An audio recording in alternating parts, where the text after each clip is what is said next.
இருந்தாலும் ஒன்று சொல்லுகிறேன், எனக்கு தெரியாது.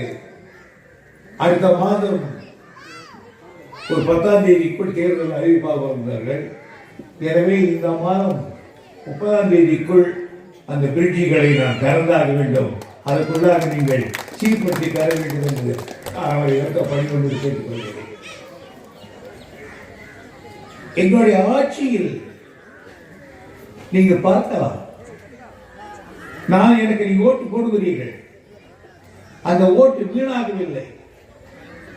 போற முறை நான் சொன்னேன், யாருக்காவது ஒரு ஆள் இங்கே பாம்பு கடித்தால் அல்லது ஒரு தாய் பிரபச நேரத்தில் தகராறு ஏற்பட்டால் அவளை ஏற்றிக்கொண்டு அருக்கம்பாறைக்கு போனால் போகிற வழியிலேயே ஆள் குரோஸ் ஆயிடும். எனவேதான் 100 பெற்றுக் கொண்ட ஒரு ஆஸ்பத்திரி சேர்க்காட் கூட்டுறவுடைய கட்டப்படும் என்று சொன்னேன். இன்னைக்கு கட்டப்பட்டிருக்கிறது. இன்னும் விரைவில் அது வளர்ந்து. அதே போன்று இந்த தொகுதியில எல்லாம் செய்தேன். ஆனால் படிப்பதற்கு கல்லூரிக்கு இந்த ஊர்ல ஒரு பையன் போனோம்னா எத்தனை பள்ளிவாசல் போனோம். அதுக்காக தான் சைக்கிளில் போய் படிக்கலாம். இப்ப இந்த காலேஜை கட்டி கொடுத்தேன். நீங்க தெரியும், வெள்ளக்கார காலத்திலேயே இந்த பொன்னையாற்று கடக்க முடியாம இருந்தது. 71 ஆட்சிக்கு வந்து கேட்டாங்க, பிரிட்ஜ் கட்டி வேணும். கட்டினேன். 50 வருஷம் ஆச்சு. அந்த பிரிட்ஜ் இடுப்பொடி போச்சு. உடனே 48 கோடி ரூபாயில அந்த பிரிட்ஜ் அங்க கட்டி கொடுத்தேன். ஆக நீங்க ரோடெல்லாம் பாத்தீங்கன்னா ஒரு காலத்தில் போய் சொல்லிட்டு இருக்கோம். நீங்க ட்ரங்க் ரோடு மாதிரி போட்டுருக்கிறேன், அது துரைமுருகனுடைய கைவினை இல்லையா? ஆக மக்களுக்கு என்ன வேண்டும் என்று கேட்டு கேட்டு செய்கிற ஆட்சி கலைஞருடைய தலைமுறைகளுடைய ஆட்சி. நீங்க கேட்டீங்களா? எங்களுக்கு பெரிய பஸ் போகணும்னு. ஊர் பஸ் வச்சுன்னா ஏரியா பார்த்துக்கிறீங்க. அங்க பயந்துட்டு 800 போகணும் கேட்கறது இல்லை. கேட்டான்னு வச்சுக்குவாங்க, 800 நீ போற இந்த பஸ் 800 போகுது, இந்த பஸ் குடியாத்துக்கு போகுது, குடு காசா பணமா குடு. நீங்க கேட்டீங்களா? குடும்பத்துக்கு 1000 ரூபாய் இருந்தாதான் குடும்பம் நடத்த முடியும் கேட்டீங்களா? ஸ்டாலினா கொடுக்கலையா? எது கிடைக்கல, ஒரு கிடைக்கல அப்படின்னு சொன்னாங்க. அவங்களுக்கு எல்லாம் சேர்த்து கொடுக்கலையா? இப்போ அப்பளம் கொடுத்த இன்னும் எனக்கு கிடைக்கிறாங்க, அவங்களுக்கு தான் கொடுக்க போறோம். அதே மாதிரி ஒரு பொண்ணு இருந்து வேலூர் போய் வந்து பஸ்ல பெரிய செலவு இருக்க புஸ்தகத்துக்கு படிக்கிறா, அதுக்கு 1000 ரூபாய் கொடுக்குறோம் மாசம். பையன் படிக்கிறான்னா அவனுக்கு ஒரு 1000 ரூபாய் கொடுக்குறோம். வீட்டில் அம்மாவுக்கு 1000, பிள்ளைக்கு 1000, பொண்ணுக்கு 1000. எலெக்ஷன் வந்தா அதான் தெரியாது எனக்கு.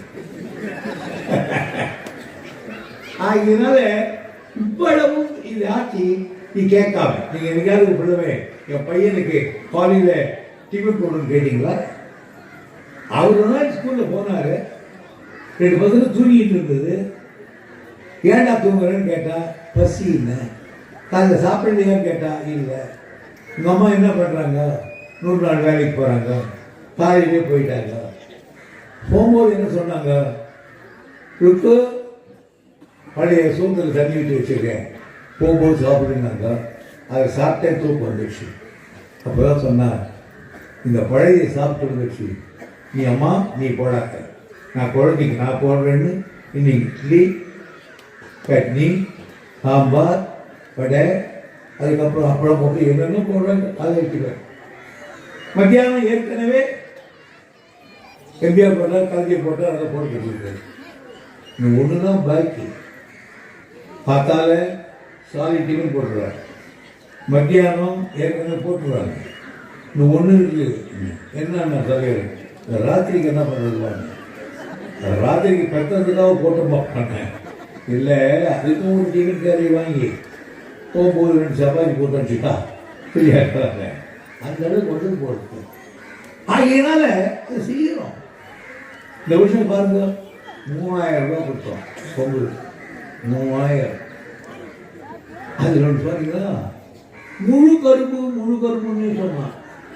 ஏன் கரும்புன்னு போடக்கூடாதுன்னா பாதி வச்சுக்கோ கொடுத்துறோம்.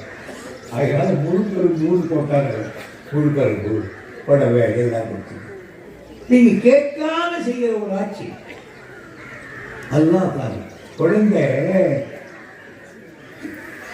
நாத்து நட்டுக்கிட்டு இருப்பான், ஆனா குழந்தை தூங்கிதான் இருக்கும், பசிப்படாது. ஆனால் அந்த தாயினுடைய மனம் பிராந்தியம் குழந்தைக்கு பசிக்குமே என்று கையை கழுவி கொண்டு தூங்குகிற குழந்தைகளுக்கு அப்படியே மடி வைத்து பால் கொடுக்கிறாளே, அவள் தான் தாய்.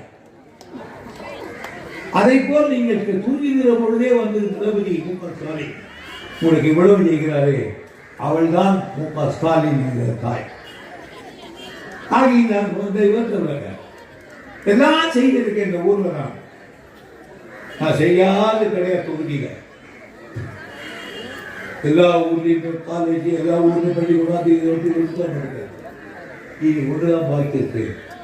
அது கூட சொன்னேன். நான் நேற்று கூட நான் பேசுறேன் கலெக்டர், இது சிப்காட் கவர்னர், சிப்காட் தொழிற்சாலை இதோட வந்துருச்சு. கொஞ்சம் பாக்கி நின்று போச்சு. எப்படி ஆரம்பிச்சிருக்குன்னு நினைக்கிறேன். இல்லைன்னா தேர்தலில் வந்து தான் ஈடுபடும். ஆனால் தேர்தல் முடிஞ்சாலும் நான் இந்த மகிமன்றத்தில் சத்தியம் பண்ணி சொல்றேன், தளபதி ஆட்சி தான் மறுபடியும்.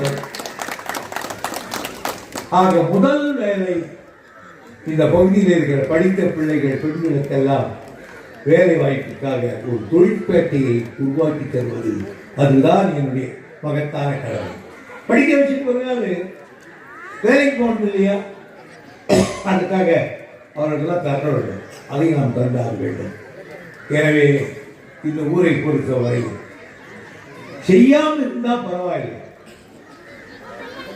கொண்டை கட்டி கட்டிருக்கணும், தண்ணி தேங்கணும், ஆற்றுல அது கட்டி கட்டியிருக்கணும்.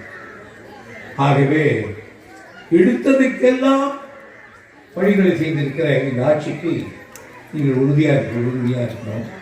இங்கே இருக்கிற நண்பர்களுக்கெல்லாம் இன்றைக்கு இந்த பொருட்களை வழங்க வேண்டும் சொன்னார்கள்.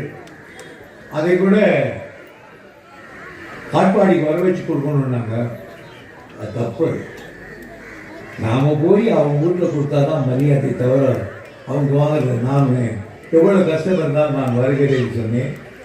இன்றைக்கு விழாவை சிறப்பாக ஏற்பாடு செய்திருக்க அனைவருக்கும் என்னுடைய பாராட்டை தெரிவித்து, நான் அனைவருக்கும் என்னுடைய இந்த எல்லாரும் இருந்து இந்த 382 பேருக்கும் நானே என் கையால் இந்த பணிகளை கைவிட்டு போவேன்.